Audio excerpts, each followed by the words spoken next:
depuis 2014, je répète sur tous les tons, avec quelques autres ici à cette tribune, qu'on n'humiliera pas durablement la Russie si, en continuant à faire avancer l'OTAN à toutes ses portes, que c'est un danger qu'ils n'accepteront jamais. Nous n'avons jamais dit autre chose et dénoncé ceux qui étaient responsables de cette situation. Pourquoi? Parce que nous ne sommes pas alignés. Et la position politique que je me propose d'incarner, si je suis le président de la République française, c'est le non-alignement, parce que j'estime que c'est la condition de la paix. Mais le non-alignement n'a jamais voulu dire la neutralité. Nous ne sommes pas neutres, puisque nous sommes pour la paix et pour la défendre. Contre qui? Contre ceux qui la remettent en cause. Qui c'est? Qui que ce soit. Voilà le raisonnement qui m'anime et qui guiderait la politique étrangère que nous mènerions.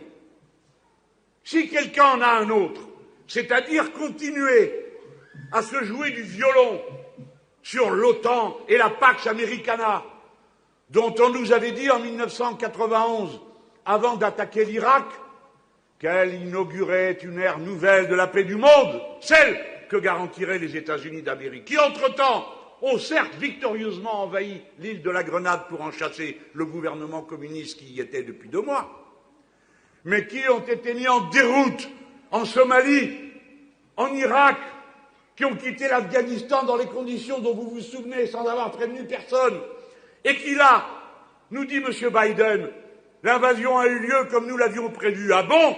Alors si vous l'aviez prévu, pourquoi n'avez-vous rien prévu pour le jour d'après? Et pourquoi les dirigeants français, qui nécessairement sont les meilleurs amis du monde avec les Américains, est-ce que le président des États-Unis n'époussette pas lui-même les pellicules sur les épaules de M. Macron? Le président des États-Unis n'époussette pas lui-même les pellicules sur les épaules de M. Macron? Ne le reçoit-il pas de manière si tendre et amandine? Alors, Biden avait dit à Macron, qui s'en vante de lui téléphoner tous les jours, l'invasion va avoir lieu, et M. Macron ne l'a pas cru. Et apparemment, personne ne l'a cru, puisque personne n'a rien prévu. Et maintenant, c'est le concours des fiers à bras. Nous allons envoyer des armes. Ah bon? Vous avez réellement l'intention d'aller vous fourrer dans ce nid de frelons? Vous ne croyez pas que le plus important, c'est d'exiger le cessez-le-feu immédiat et de commencer les discussions sérieuses au lieu d'envoyer du matériel de guerre? Et à qui vous allez faire croire que vous allez faire quelque chose? Ah oui, des sanctions. Ah oui, mais pas pour les diamants, on dit les Hollandais. Ça compromet le commerce. Ah oui, mais pas pour les articles de luxe, on dit les Italiens, parce qu'il faut bien qu'on vende nos articles, etc., etc. Chacun vient misérablement, avec sa petite pochette, dire oui, tout ce que vous voulez, sauf nous. Voilà les grands guerriers.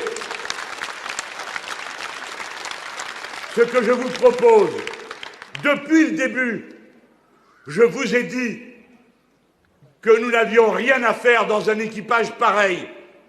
L'OTAN, c'est le camp des vaincus, de ceux qui ne tiennent pas parole, qui abandonnent les gens en cours de route. On ne peut pas leur faire confiance.